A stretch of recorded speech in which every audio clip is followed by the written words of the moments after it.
Você é advogado, eu não fiz nenhuma dessas declarações. Tá na mídia... Que não. Tá na mídia é o seguinte, você tá culpando alguém. Verbaliza a declaração que eu vou responder. Vai lá, verbaliza. Exatamente. Ipsis literis, por favor. Exatamente. Tá errada? Porque eu não tô nervoso. Então, mas foi a minha leitura. Ela tá errada. Mas se você lê, tá escrito assim, ó, vida, aí você lê morte, você leu errado. Não, mas foi... A leitura sua tá errada. Você transpareceu pra mim aqui. Isso, de novo, chama percepção, é coisa sua. Ah, então, é minha mesmo. A primeira coisa é que a ansiedade de vice é só de candidato que quer ser vice. Então a ansiedade é dele, era bom você fazer esse programa. Vai lá. Eu vou pegar 3 frases que você usou aqui durante o nosso bate-papo. Você disse há pouco que é o storytelling que move o mundo. É claro. Você, na resposta anterior, disse que os 400ões de São Paulo deveriam ter medo de você, porque você vai ensinar quem está nas classes sociais mais baixas a melhorar. E você, algumas semanas atrás, fez críticas ao presidente Bolsonaro quando ele declarou apoio ao Nunes. E agora, no começo da nossa entrevista... Verbaliza a crítica, por favor. Você falou que não precisaria nem do Lula, nem do Bolsonaro. Nenhuma dessas... Você é advogado, eu não fiz nenhuma dessas declarações. Tá na mídia... Não. Tá na mídia é o seguinte, você tá culpando alguém. Verbaliza a declaração que eu vou responder. Vai lá, verbaliza. Exatamente. Ipsis literis, por favor. Exatamente essa. Qual foi? Você não precisava nem do Lula, nem do Bolsonaro, que políticos eram iguais e que você seria... E o que nós precisamos? Sozinho não, com o povo. Preciso de Deus e do povo. Mas vamos lá, deixa eu terminar a minha. Então, peraí só um pouquinho. Peraí, só para não embolar com as pessoas. Aí eu volto no storytelling. É o seguinte... Primeira coisa, essa fala que você está trazendo foi quando eu fui candidato a presidente da República e eu resolvi isso com o Bolsonaro. Você disse recentemente. Não, você... Quando o Bolsonaro declarou apoio ao Nunes. Não. Você está confundindo e acompanhando o tweet de 2022. Não, isso aí eu não falei. Estou acompanhando o Twitter, eu vi nas suas redes, inclusive. Não, você não viu porque eu não escrevi isso. É por isso que eu pedi para você verbalizar para saber de onde você tirou. É o seguinte, eu resolvi isso com o Bolsonaro, apoiei ele, fui financiador da campanha dele, ajudei ele, tá tudo resolvido entre eu e ele. Você viu, foi tweet, é tipo fofoca na internet, eu te entendo. Não foi, mas vamos lá. Então prova, pega aí e mostra. É só você mostrar. Não tô criando animosidade, só que você tá pondo... Posso fazer a minha pergunta? Deixa eu terminar de responder. Você acabou de verbalizar que eu falei isso agora. Você tá intempestivo, doutor. Tá. Para quem tá assistindo, intempestividade, no mundo jurídico, eu também sou jurista, posso ajudar você que tá assistindo, é quando alguém fala uma coisa que tá fora do tempo. Isso aconteceu em 2022. Resolvi isso com o Bolsonaro e não disse nada disso. Sobre ganhar uma eleição, quem ganha sempre é o povo e não é o candidato. Então vamos lá, vamos terminar a primeira resposta, a gente volta no storytelling, você complementa a pergunta.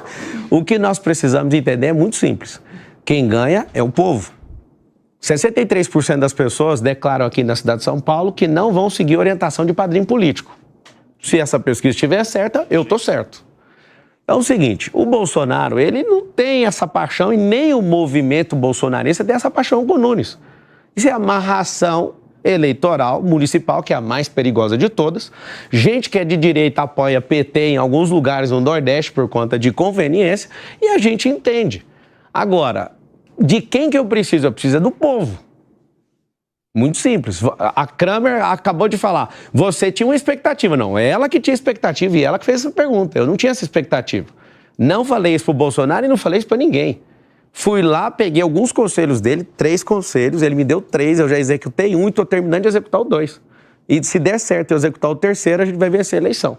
Então assim, meu irmão, cuidado com essa verbalização, porque ela foi intempestiva. Ela aconteceu, meia verdade o nome disso aí. O público pode acessar. Não, o público não pode acessar não, você que tem que provar. Até sugiro você pôr seu Instagram, provar e eu vou lá e comento. Nossa, me desculpa, você tá certo, eu não verbalizei isso. Vamos lá. Você a outra sobre storytelling. Não, é que eu não falei. Você falou que o storytelling move o mundo. Claro. 3 ponderações suas. Em determinado momento você disse que São Paulo tem alguns 400ões, não foi esse o termo, mas foi o que você... Faz o favor de, quando você abrir aspas, não colocar palavras na minha boca. Não falei isso aí. A terceira coisa que você está fazendo. Não, tudo bem. Não tá bem. Quando você verbaliza... Não, só um pouquinho. Como é que você chama, doutor? Cássio, deixa eu te explicar uma coisa. Quando você abrir aspas sobre uma pessoa... Sim. Você jamais verbaliza em verdade. Então você não disse falei que São Paulo 400. Tem muito riquinho. Não foi o termo, mas que São Paulo tem muito Eu riquinho. também não falei riquinho. Se você quiser verbalizar a minha fala, você vai falar o jeito que eu falei. Ou então você fala, eu na minha axiologia acho que você falou isso. Não é axiologia. Quem fala a palavra. Verbaliza a palavra. O termo, mas então se não lembra, pergunta direito. Não abra aspas. Fala a sua cabeça. O storytelling move o mundo. É isso e mesmo. Que você tem essa preocupação com essas pessoas pobres numa evidente insinuação, colocando elas contra os ricos de São Paulo, que foi uma tática histórica do PT. Esquerda, cara. Não é uma... É isso que eu estou dizendo, por isso que eu estranhei, por isso que me marcou.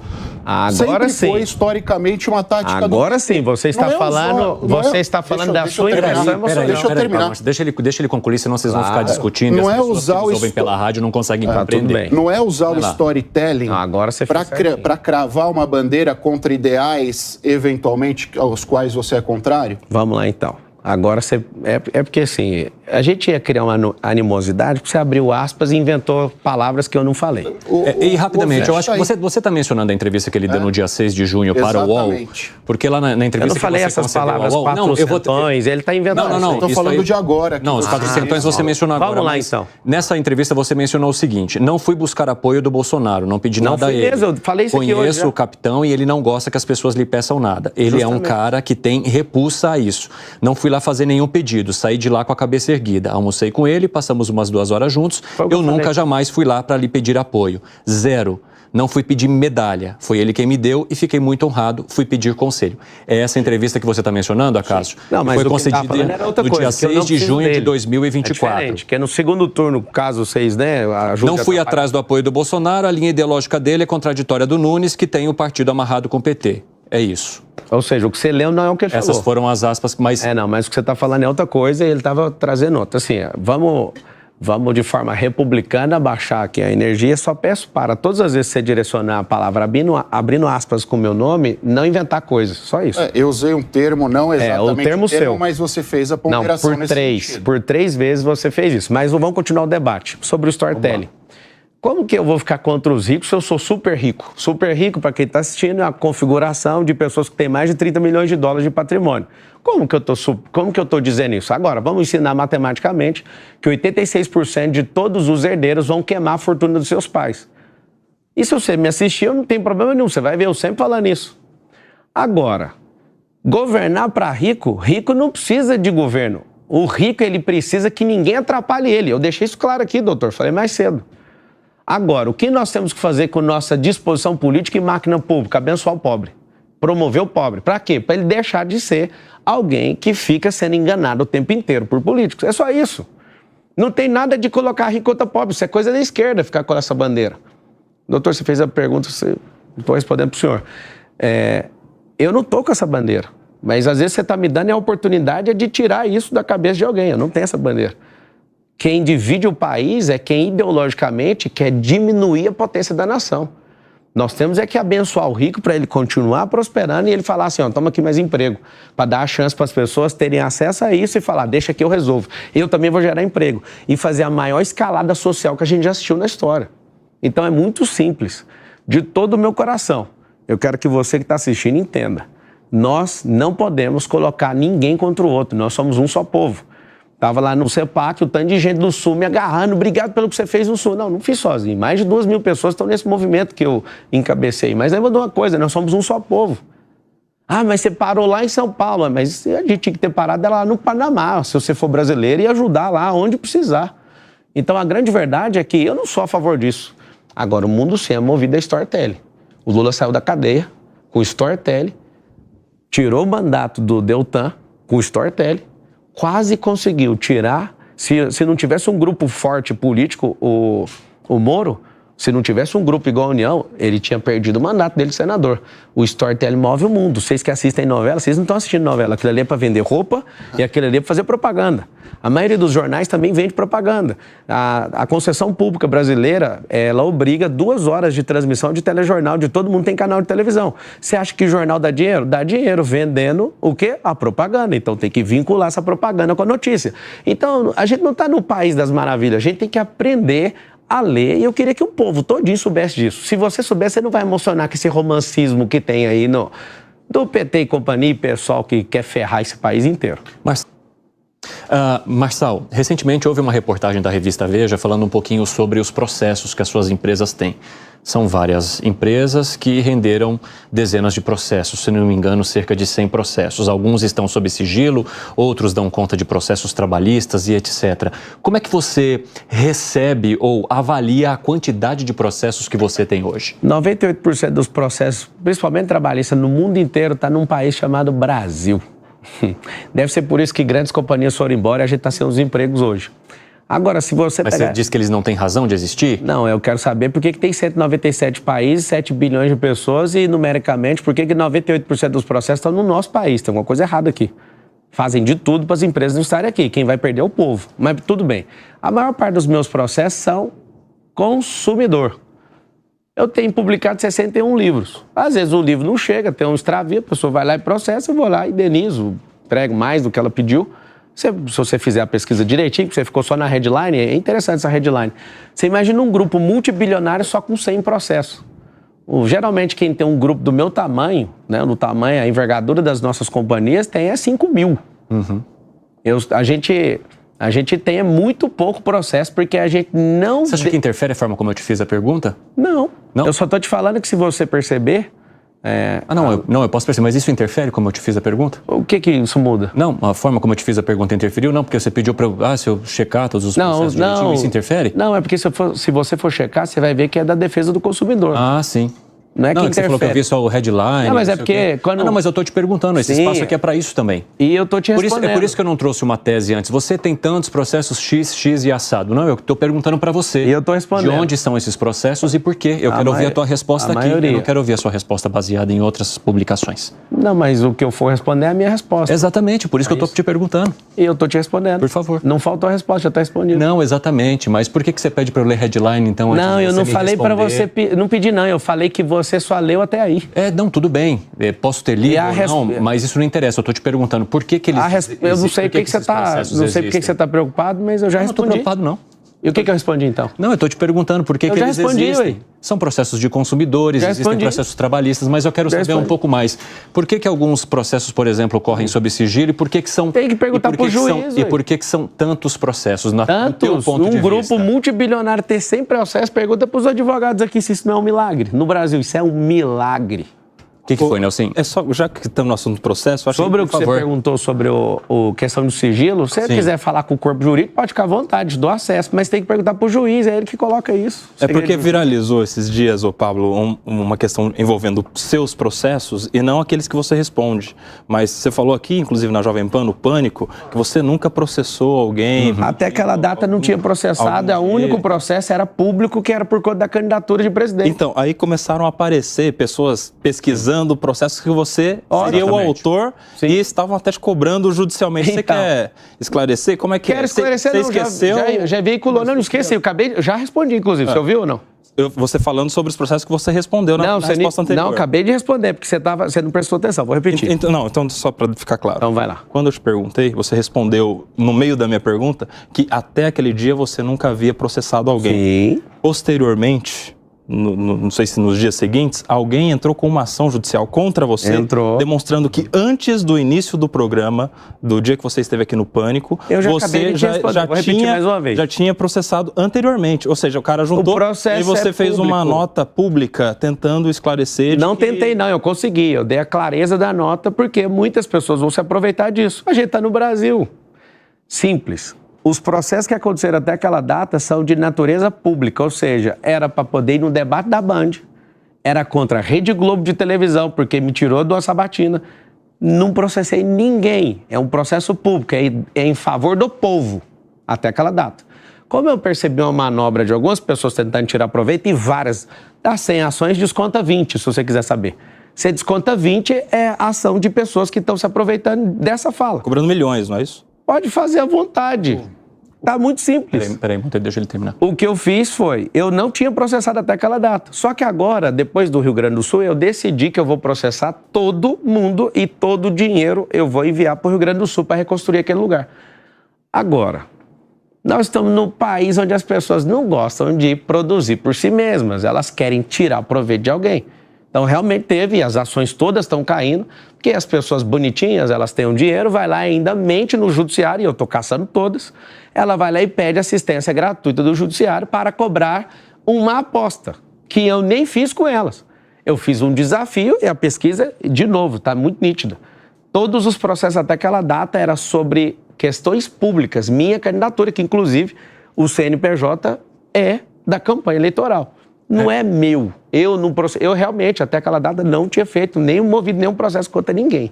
Zero. Inclusive, até com a sua pré-candidatura, veio à tona o caso em que seu nome aparece lá em 2005, em Goiânia, envolvimento que eles falam ali de formação de quadrilha, furto qualificado. Zero possibilidade de ter mexido com isso. E aí, qual é a explicação que o senhor dá? Porque mais de uma vez essa questão ela aparece nos momentos em que o senhor protagoniza algo. Muito simples. O que aconteceu lá em 2005, Muito simples. Pablo Marçal? É simples. Eu trabalhei para um cara arrumando computador para ele. Eu não tinha nenhum recurso. Esse cara me pagava, sei lá, R$400 e um dia eu respondo um processo criminal por causa disso. Não tenho nenhum conhecimento de quadrilha nem de ninguém. Não tinha dinheiro para pagar advogado. Eu vim realmente da família pobre que não tinha condição. Esse processo correu à revelia, se você for investigar direitinho. É isso que eu peço, assim. Não é contra você. A gente gosta... A gente não, né? A mídia gosta de pegar uma... Ele acabou se esfarelando depois, o senhor não... Só para você ter uma ideia, nem advogado constituído tinha. Sim. Foi a revelia do tanto que eu não tinha nem uma ligação com aquilo e nem tinha dinheiro para pagar. Então, assim, eu nunca toquei em nada dos outros. Zero. Meu pai me ensinou a ser homem. E se alguém provar que eu toquei, eu vou devolver. Cadê alguém falando disso?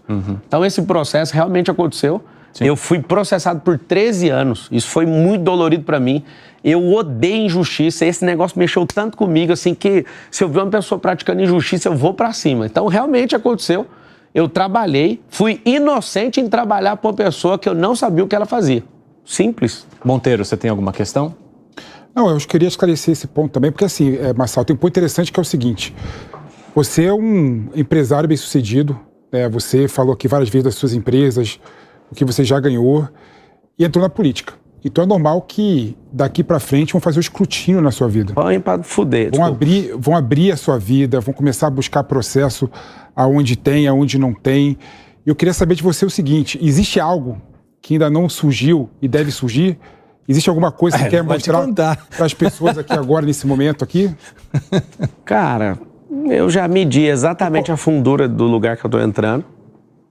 Eu tô me cercando de gente que tem fogo também. Não tem como você sair ileso da política. É igual você entrar no Tietê. Infelizmente, não é um negócio de dignidade, não é um negócio que você chega e fala, eu vou e nada vai acontecer. Eu tô preparado para eles quebrarem algumas empresas minhas. Esse povo realmente está me cercando de todos os lados. É muito ruim, por exemplo, o governo pegar o COAF, pegar o CARF e começar a fazer uma desossa na sua vida.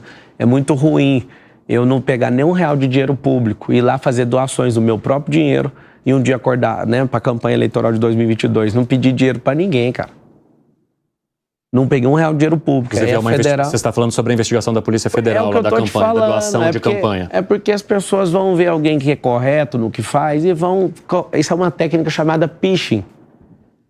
A minha esposa, lá no banheiro de casa, quando a Federal estava lá, ela falou, agora você vai largar com esse negócio de política, né? Porque não tem lógica a gente estar vivendo isso aqui. Você não precisa disso. Aí eu virei para ela e falei, agora é que eu tô afim. Porque isso aqui é uma tentativa de parar aquilo que a gente está fazendo. Mas ele está falando de Phishing Expedition? Phishing Expedition. O que está acontecendo? Eu fui ajudar o Bolsonaro, e aí que está o grande detalhe. Não tem mágoa nenhuma. Fui ajudar ele, entrei numa lista de 70 pessoas do governo. Essa lista é arrebente com todo mundo. Eu tô nessa lista.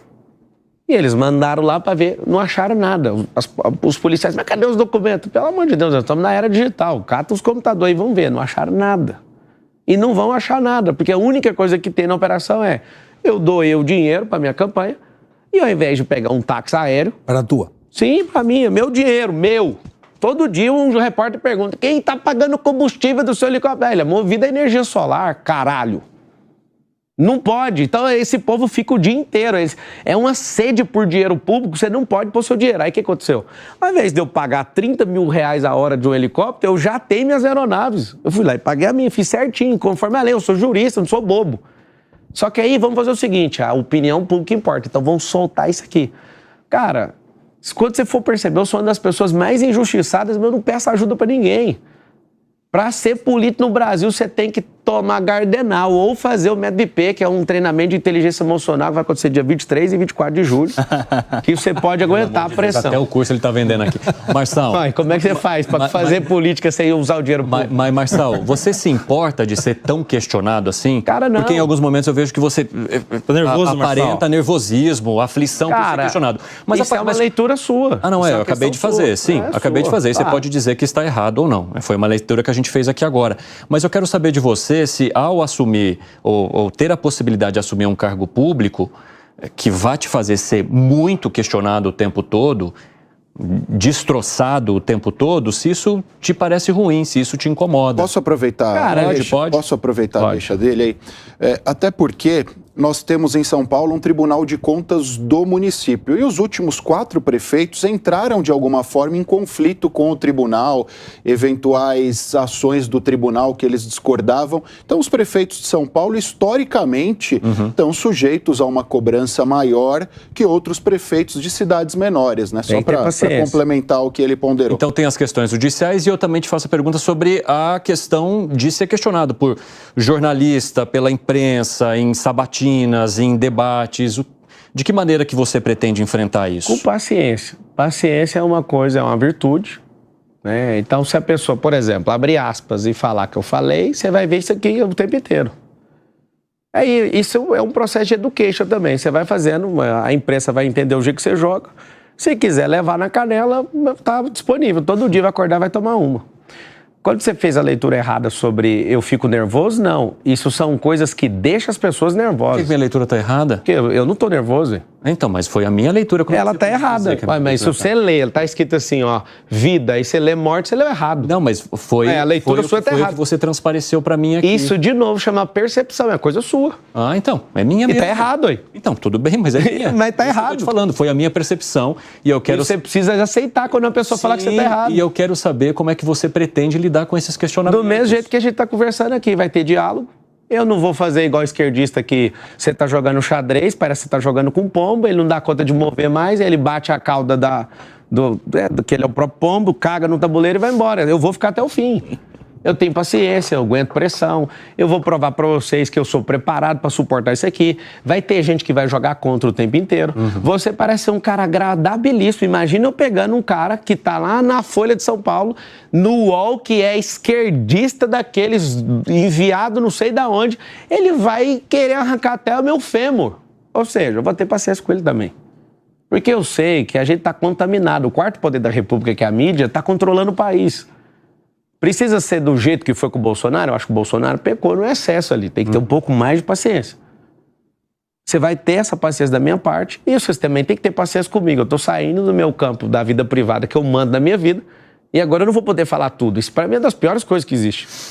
Acho que a pior coisa de alguém que tem a vida que eu tenho é trocar minha agenda que é livre por uma agenda ocupada por 1.460 dias. Segunda preocupação é ter paciência com tanto de leitura errada, com gente abalada emocionalmente, com gente que abre aspas no seu nome e você não falou, com gente que te odeia de graça. Mordeu, hein? Mordeu não, cara, é a realidade. Foi 3 seguidas aqui, ó. Você é de Goiás, né? Isso aí lá chama morder a chumbada. Eu sou do Brasil, rapaz. Eu nasci dentro do carro, num Voyage 87. Você sabe o termo morder a chumbada? Eu sou pescador também. Então você sabe, né? Parece que você mordeu a chumbada da Cássia, hein? Não, então, a chumbada dele era tão fraca que na hora que eu mordi, arrebentou a linha. Foi 3 que ele mandou, eu arrebentei as 3. É uma questão de interpretação, hein? Porque você não conseguiu Isso é uma percepção. Você então abre aí e mostra. Errado, olha lá, ele tá caçando aqui, ó. Deixa eu mostrar uma coisa que tá acontecendo aqui ao vivo, só um pouquinho. Olha o que ele tá fazendo. Ele fica caçando headline de notícia pra vir. Ou seja, só fica na headline. Quando a gente... E é muito bom estar aqui. Você alertou da headline. Inclusive eu chamo a atenção e faço muito dinheiro com headline. Que bom. Isso é bom demais. Se você quiser aprender, o que acontece? Tô feliz. Mas pode ficar cada vez mais próspero. A advocacia é muito bom mesmo. Eu não fui para ela e prosperei empreendendo. Vamos aonde? Vamos lá, Nelsinho, por favor. Vocês estão monopolizando aqui o programa e a gente tem mais perguntas para serem feitas. Vamos lá. Só para falar que eu estou muito satisfeito de estar aqui, viu? Esse aqui é um bom treino. Vai lá, Nelsinho. Ô, Pablo. Diga. A gente está vendo aí um movimento acontecendo, você mexeu na pesquisa aqui, a campanha, a corrida eleitoral pela Prefeitura de São Paulo, movimentou inclusive a formação de algumas chapas e a sua chapa ainda não está sendo discutida a respeito do seu vice. Quem não está discutindo? Pelo menos publicamente. Todo dia. Publicamente, calma. Publicamente, a gente não está vendo quem são os cotados ou não. Agora, por exemplo, com essa ideia do União Brasil talvez aderir à sua campanha, o Milton Leite, que é o presidente municipal, tinha se colocado à disposição do Ricardo Nunes para ser vice dele. Você aceitaria o Milton Leite como seu vice? E se não, quem seria um outro nome aí cotado para ser o seu vice? Já que a gente está se aproximando das convenções. A primeira coisa é que a ansiedade de vice é só de candidato que quer ser vice. Então a ansiedade é dele. Era bom você fazer essa pergunta para ele. Segundo. Mas dele certamente haverá. Eu quero saber da sua se você aceita. Então, é o seguinte, eu ainda não conversei com ele. Então tem que ter uma primeira conversa. Então não tem resposta para uma coisa que eu nem conversei. Se ele está viabilizando isso, né, que ele construa isso e está tudo certo. Que eu sei, tem mais de 20 pré-candidatos, emocionalmente falando, que querem sentar nessa cadeira poderosa de vice. Eu não sei para que o vice faz até hoje, né? É uma reserva, né, para caso acontecesse alguma coisa. Só que o seguinte, essa ansiedade é de duas pessoas, são de duas pessoas. Da pessoa que quer ser vice e sua, que é da mídia. Só de vocês dois. Pro eleitor não faz diferença? O eleitor tá amanhã, acordou, tá lá no metrô, você viu lá o vice? O que é vice pro eleitor agora? É igual o campeonato, cara. Tá no começo do Campeonato Brasileiro, ninguém nem vai no estádio, vai quem consegue chegar lá no final. Então, essa ansiedade é de dois grupos, de vocês e de quem quer ser vice. Todo dia eu vejo uma pessoa que paga uma matéria e vai lá, fulano pode ser vice. Eu fico rindo, nem conheço a pessoa. Ou seja, esse rolê é bem interessante para a pessoa, para o storytelling dela. Mas pelas regras dos debates, só irão aos grandes debates... Eu estou convidado para todos. Aqueles candidatos, não. Mas quem tem 10% vai ficar de fora do debate. Mas eles não levam em consideração, as regras não levam em consideração pesquisa. A regra leva em consideração tempo de TV. Cássio, eu já recebi eu acho que, mas não, as outras chapas... Não, as outras chapas... Você está achando... Não, você está achando. Você falou a palavra certa. Eu já estou confirmado nos debates. Não, mas e as outras chapas vão aceitar? Não, mas não é chapa, isso é regra que a televisão segue, não é lei. Se fosse lei, não tem o que falar. A regra que foi, porque já foram discutidas as regras dos debates. Quem está da sua entrada, em terceiro, imagina quando eu chegar. Inclusive, eu estou lá nos acordos. É uma liberalidade da emissora de TV, realmente. Mas quem está com 10%... Você já fez campanha, eu já fiz campanha. Depende de uma aceitação das outras chapas. É isso que eu queria entender. Então, já tem uma conversa? A terceira vez. Eu já estou confirmado, assinado. As outras chapas aceitaram? Não precisa de aceitar. Eu estou em terceiro lugar, já estou. Não, é tão simples isso aí. Isso é liberalidade. Isso não é por lei. Se fosse por lei, eu ia te responder outra coisa. Mas já estou. Falta só a confirmação da Rede Globo.